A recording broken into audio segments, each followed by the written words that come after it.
Não encosta no meu carro. Some daqui, moleque. O mundo não é lugar para gente como você. Foi assim que ele falou. Frio. Seco. Como quem empurra um ser humano para fora do quadro da própria vida. Foram 4 segundos, um olhar que cortou mais do que qualquer insulto, e então o vidro subiu. O menino ficou no semáforo com as mãos cheias de nada e o coração cheio de tudo. E o que ninguém imaginava é que, poucos minutos depois, aquele mesmo garoto pularia num rio gelado para arrancar esse homem milionário das mãos da morte. Agora, respira comigo e vem. Essa história começa antes do mergulho. Amanhã tinha cara de pressa.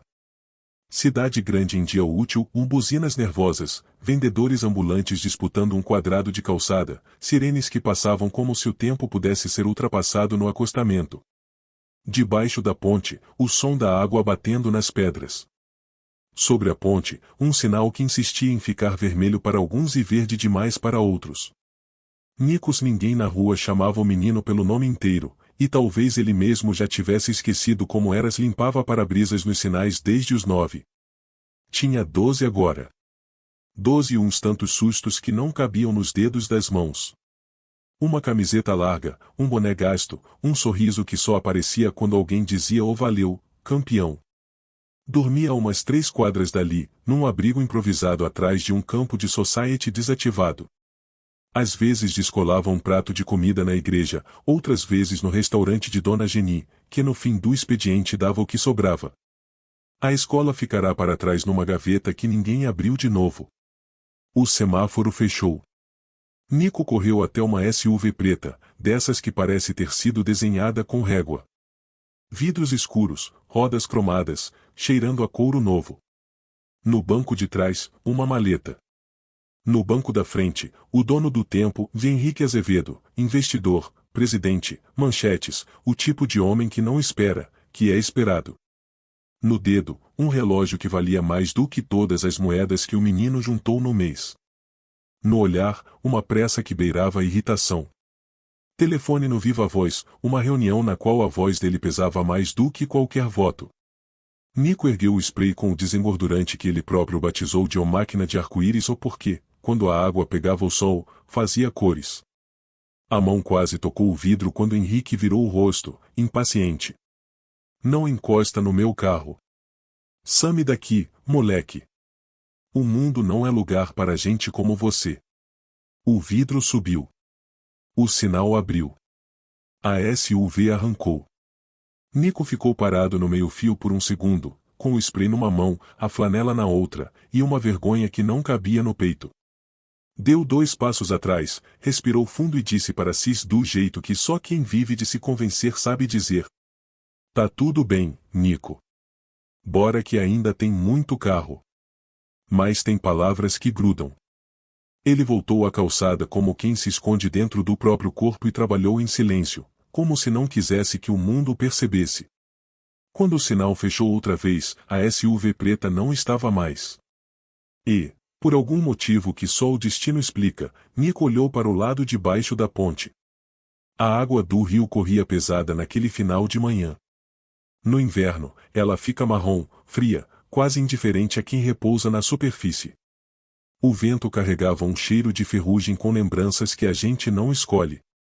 Foi quando tudo aconteceu ao mesmo tempo, um caminhão trocou de faixa sem olhar, um buzinaço estourou por cima da ponte, uma moto derrapou, a SUV preta de Henrique desviou num reflexo e bateu na mureta. Não foi filme. Foi vida. O concreto quebrou como se fosse um osso, a traseira tremeu, o carro virou uma diagonal impossível, e de repente só havia queda. Gritos.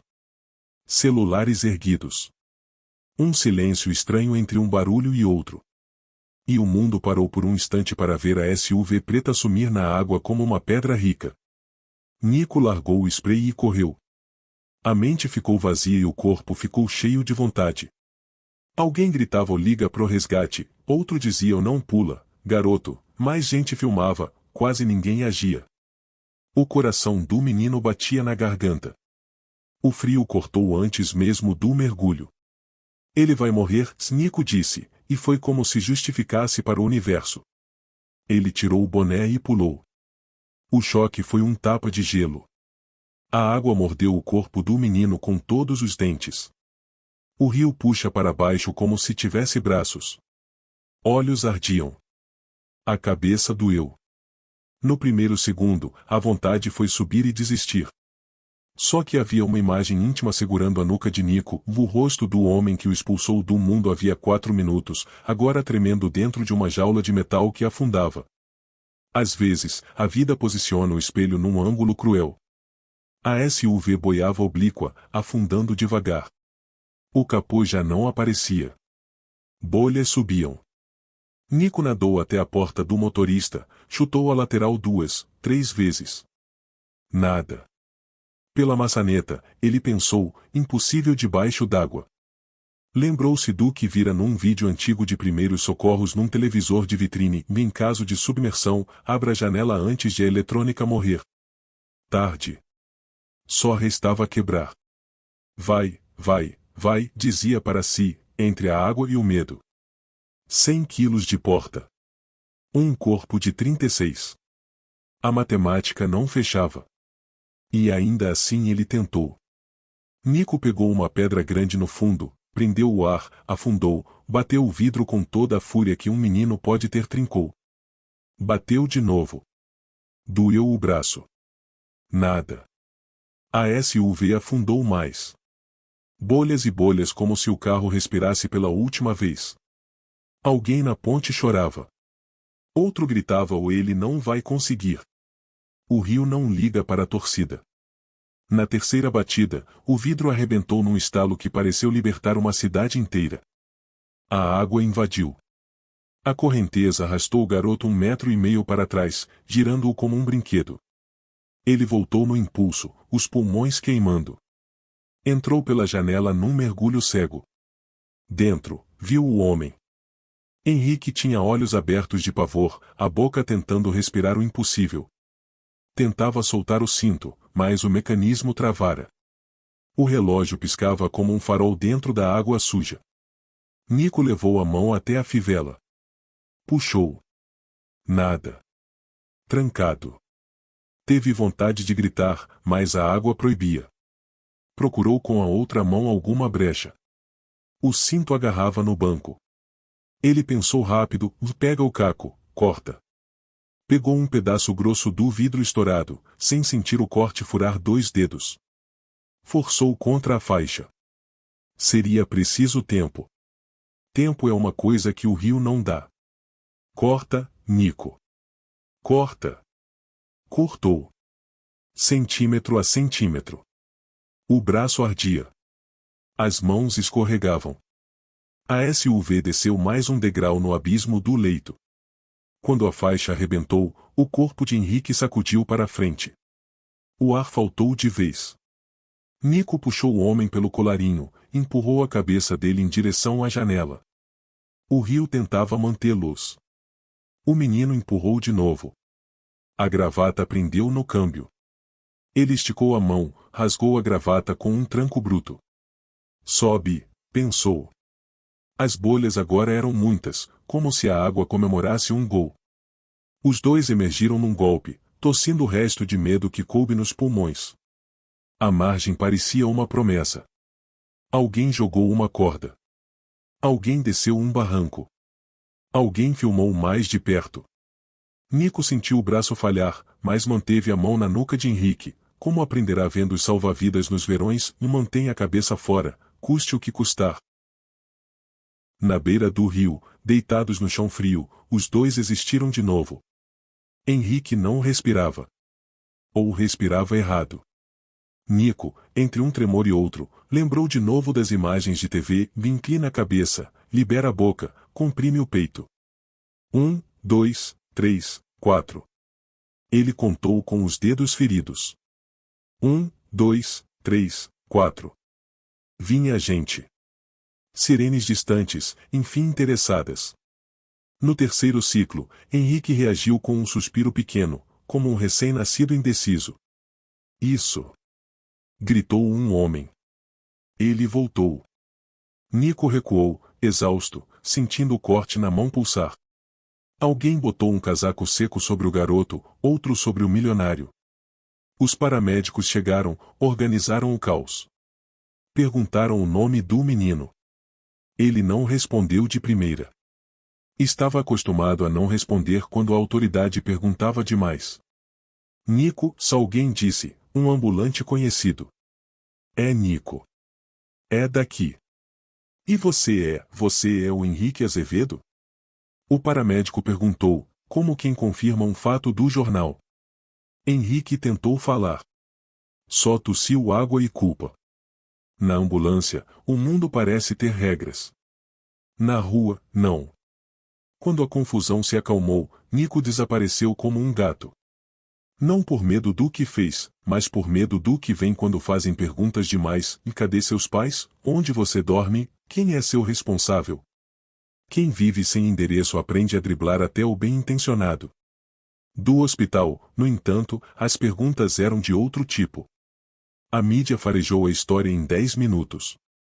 Menino de rua salva milionário de afogamento. Manchete que se escreve sozinha. Câmeras, microfones, debates, memes. No corredor branco, Henrique abriu os olhos com o peso de um caminhão estacionado no peito. A primeira lembrança foi a água invadindo o mundo. A segunda, 2 olhos muito escuros encarando os dele com uma determinação que ele nunca vira em adulto nenhum.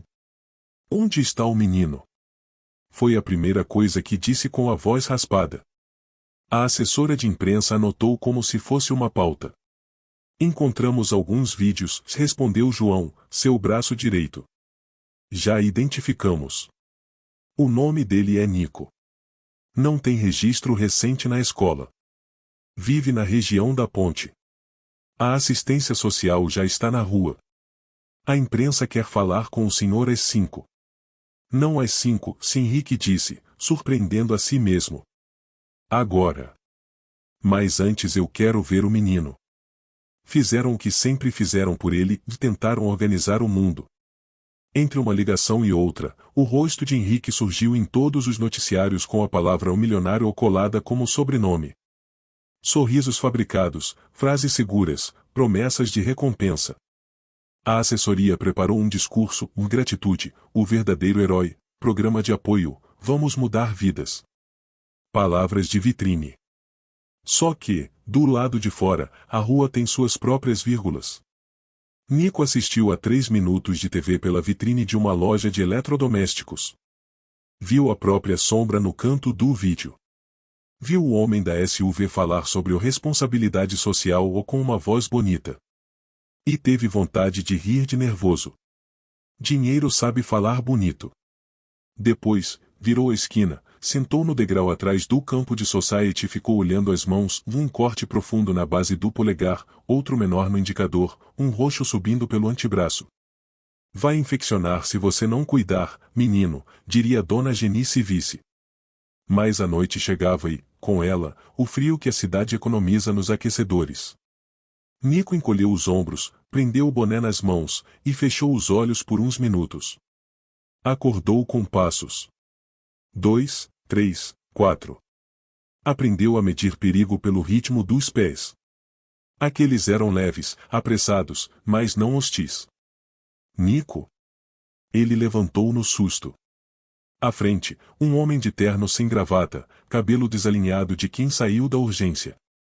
Não era segurança, não era polícia. Era ele. Eu vim te agradecer, Henrique disse, sem protocolo, como quem pede perdão por existir. Tá agradecido, Nico respondeu, secamente, com uma coragem que talvez fosse só cansaço. Henrique procurou palavras que não aprendeu no MBA.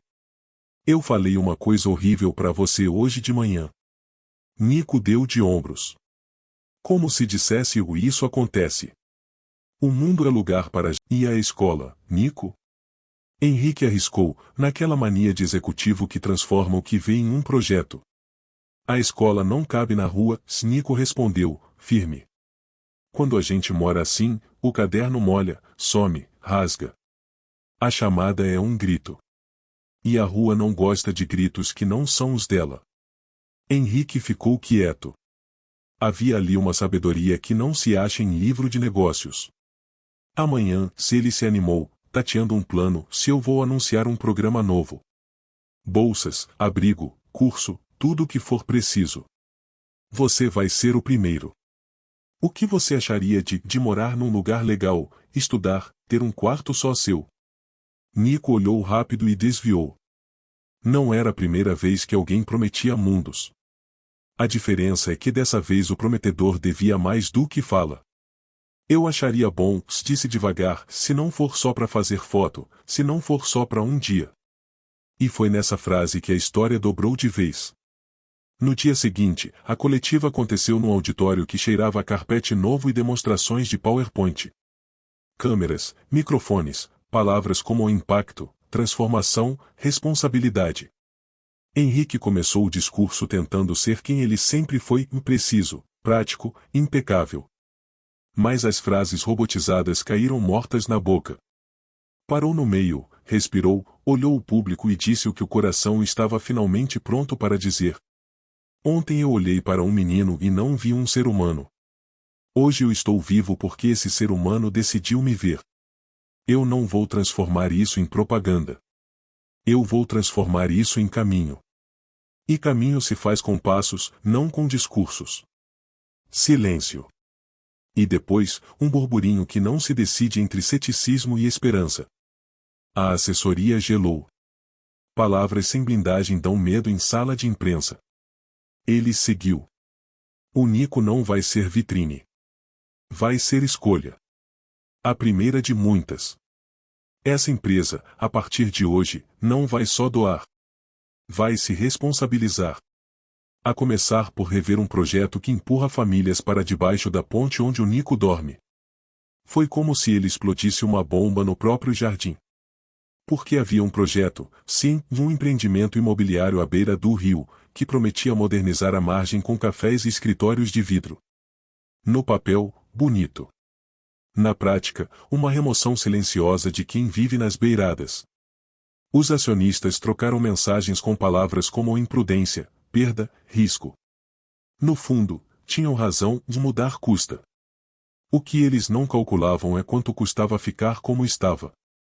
Nico assistia à coletiva pela televisão da sala de espera da clínica. Quando ouviu a palavra remoção, o corpo inteiro armou uma defesa. Ele conhecia amigos que desapareceram uma noite e nunca mais se sabia onde foram parar. Assistiu às promessas e resolveu esperar, como se esperam as primeiras chuvas depois de meses, e sem se molhar antes de cair. Dias seguintes foram uma avalanche de convites, manchetes, gente que queria transformar o menino em personagem de um conto que agradasse ao público, o anjo da ponte, o herói do rio, o menino que mudou um milionário. Nico se encolhia diante das palavras grandes. De todos os lados vinha alguém com um microfone querendo que ele dissesse ou como se sente. Nico não sabia se sentir cabia no horário da grade. Henrique, por sua vez, descobriu que gratidão também pode doer a uma parte da sociedade que se alimenta do espetáculo da redenção sem mudar nada na escada que derrubou o protagonista. Foi por isso que, ao invés de um programa com seu nome, Henrique escolheu outra coisa, o tempo. Começou a aparecer sem câmeras na calçada onde Nico dormia. Sentava na quina com ele, com um café numa mão e pão na outra. Ficavam 20 minutos falando de qualquer assunto, de futebol, de um goleiro que voava, de uma professora que tinha voz bonita, de um cachorro sem dono que seguia o menino como guarda-costas. Num desses encontros, Henrique descobriu que Nico era bom em contar histórias. Narrava o dia como um cronista. Enxergava detalhes que ninguém nota, um sapato com salto quebrado que virou dança, um senhor que dava milho aos pombos como quem alimenta memórias, a moça do ônibus que chorava calada com o rosto virado para a janela. Você vê coisas que a gente desaprendeu a ver, se Henrique disse um dia, sincero. É que o chão fala mais alto do que o elevador, Nico respondeu, e riu. Henrique ria junto, e esse riso começou a abrir portas que sua senha corporativa nunca abriu. Levou Nico para conhecer uma biblioteca. O menino passou a mão pelos livros como quem toca um animal raro. Escolheu um pequeno, de capa amarela, com contos curtos que falavam de gentes invisíveis. Sentou-se num canto e leu devagar, soletrando com cuidado. Cada palavra um degrau. Henrique percebeu que ali morava uma vontade que não era caridade, era futuro. Se você quiser, eu te apresento a Dona Cida, coordenadora do abrigo da outra margem, se Henrique propôs. É perto. Você pode dormir lá por um tempo, estudar na escola que fica ao lado. A gente faz isso no seu ritmo, sem foto, sem jornal. Se você não gostar, a gente volta. Se você gostar, a gente fica. Nico olhou para a saída da biblioteca, para a rua que conhecia, para o livro na mão, e sentiu a balança inclinar. Eu tento, disse, e o verbo tentar soou como uma semente.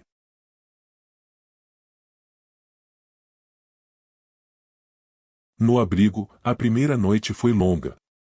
A cama era macia demais para quem aprendeu a se proteger no concreto. O teto silencioso parecia fazer barulhos que a rua não faz. Nico dormiu em capítulos curtos, acordado por lembranças que às vezes falavam alto, no rosto da mãe indo embora num hospital que não soube o que dizer, o padrasto que preferia a garrafa, a tia que prometeu buscá-lo e nunca veio. De manhã, a luz entrou pela janela com um cuidado que a rua não tem. Dona Cida apareceu com um sorriso que não é invasivo, um bom dia, campeão. Campeões, palavra que Nico gostava, porque não colava fardo, colava força. A escola, no início, foi um território estrangeiro. Cadernos abertos como mapas para quem perdeu o caminho. A professora Camila, nome de gente que já apareceu em histórias melhores, sabia que existem crianças que aprendem a sobreviver antes de aprender verbos. Ela ensinou a confiança antes da tabuada. Em 2 meses, Nico tinha outra letra e outro olhar. Ainda voltava à ponte algumas tardes, por saudade dos amigos que dormiam por ali e por medo de virar um na vida nova. Henrique não pressionava. Acompanhava de perto, de longe. A presença é uma forma de dizer eu tô aqui. O projeto da margem do rio, como previsto, virou tempestade na empresa de Henrique. O conselho se dividiu. Parte queria recuar do recuo. Outra parte enxergou um cálculo novo, o que o mundo cobra quando a gente finge que não vê. Houve reuniões duras, acionistas ranzinzas, editoriais ou isentos. Henrique resistiu como quem, pela primeira vez, veste a própria pele e vai. Propôs um plano diferente, urbanização com participação das famílias, moradia de verdade em troca de melhorias, um parque aberto que fosse também de quem mora, escola, posto de saúde, emprego para quem seria expulso. A matemática mudou. Demorou. Mas o caminho ganhou pé. Por que você está fazendo isso? Alguém perguntou num jantar caro. Porque eu quase morri num rio que reflete as escolhas da cidade, se Henrique respondeu. E porque, quando um menino que a gente exclui mergulha para te salvar, o mínimo é aprender a nadar junto. Nessa hora, ninguém aplaudiu. A honestidade é tímida em certos salões. Mas a vida seguiu empurrando. 1 ano se essa frase podia caber numa vida inteira. Nico já não dormia mais ao relento. Tinha um quarto simples no abrigo, uma gaveta que era só dele, 2 livros na prateleira, uma foto com os amigos num jogo de domingo. Substituiu os vidros de carros por páginas. Aprendeu a pedir ajuda sem sentir que perdia o chão. Ainda voltava à ponte, sims como quem visita um parente difícil. Levava pão para a turma. Contava novidades.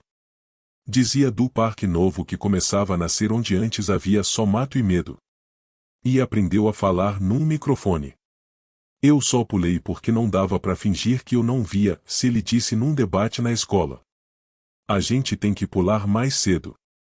Não esperar cair para virar herói. Henrique estava na plateia, escondido num canto, e ouviu aquilo como quem ouve o filho acertar o primeiro chute no gol. Não, ele não adotou Nicos, não é assim, não é essa história. Henrique respeitou o tempo, os processos, os vínculos. Tornou-se um adulto que não some, um padrinho sem papel timbrado, um apoio que não transforma o menino em troféu. Às vezes o levava ao estádio, outras vezes, só sentavam juntos na margem reformada do rio, agora com bancos de madeira e flores resistentes ao descaso. Ficavam calados. Há silêncios que curam mais do que discursos. Numa tarde cinza, quando a água corria brava depois de dias de chuva, os dois voltaram à ponte que conhecia seu segredo. Nico encostou no parapeito, olhou para baixo e perguntou: Você lembra do que disse no sinal? Henrique fechou os olhos por um segundo. Lembrava. Aquela frase tinha virado tatuagem invisível. Lembro, se ele admitiu. E vou lembrar até o último dia, para não repetir nunca mais. Sabe o que eu aprendi? Nico continuou.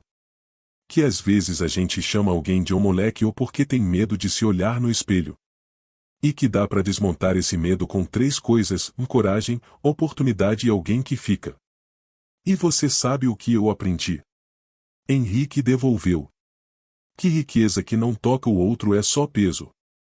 E que o mundo, sim, é lugar pra gente como você. Pra gente como a gente. O rio seguia seu caminho, menos sujo, mais cuidado, como quem também aprende. Do outro lado, as obras do parque avançavam devagar, com reuniões embaixo de árvore, com caderno na mão de quem nunca foi chamado para decidir. Às vezes, dava errado. Às vezes, alguém gritava. Outras vezes, dava certo de um jeito que nem o otimismo esperava. A vida não virou conto de fadas. Nico ainda sentia o coração apertar quando passava a viatura com sirene aberta. Ainda havia noites em que os rostos antigos voltavam, cobrando dívidas que não são de dinheiro. Mas agora havia a rede. Quando caía, não caía sozinho. E, de vez em quando, Nico voltava a mergulhar, não no rio, mas nos olhos dos que ainda estavam à beira dele. Puxava um de cada vez para a margem, um documento aqui, uma vaga acolá, um ouvido que escuta, um adulto que assina, um amigo que não vai embora na tempestade. Henrique, por sua vez, perdeu alguns contratos, mas ganhou outro tipo de patrimônio, a paz de quem dorme com a janela aberta. Às vezes, lembrava da sensação do cinto travado no peito e pensava em como a vida nos prende com faixas invisíveis: o medo, o orgulho, a pressa. E como é preciso, às vezes, um menino de rua com um caco de vidro para cortar o que a gente não consegue cortar sozinho. Se você me perguntar onde essa história acaba, eu te digo: não acaba. Ela continua cada vez que alguém abre a janela antes da água subir. Cada vez que alguém recusa filmar e, no lugar, estende a mão. Cada vez que um poderoso escolhe ouvir, e um esquecido escolhe falar. Cada vez que a cidade entende que rio não é só paisagem, é espelho. Você está vendo o quê? E, já que você chegou até aqui, respira mais uma vez comigo. Lembra do gancho? Some daqui, moleque. Pois é. Hoje, sempre que o carro de Henrique para num semáforo e um menino se aproxima com a flanela, a janela desce antes do vidro subir. Ele aprendeu a fazer a pergunta certa. Como você tá? Precisa de alguma coisa? Às vezes o menino só quer limpar o vidro e seguir. Às vezes, quer um pão. Às vezes, só quer ser visto como alguém. A gente não sabe onde um olhar pode desembocar. Às vezes, num mergulho. Às vezes, num futuro. Recapitulando: um insulto, uma queda, um mergulho, 2 respiros, um pacto, muitas escolhas. Se essa história te pegou em algum lugar do peito, faz o seguinte: compartilha com alguém que precisa lembrar que o mundo ainda é lugar pra gente, toda a gente. Curte, se inscreve no canal para não perder as próximas histórias, e clica no próximo vídeo que eu deixei separado para você, porque ele conversa com esse de um jeito especial. Obrigado por ficar comigo até o fim. A gente se encontra na próxima, do lado certo da margem.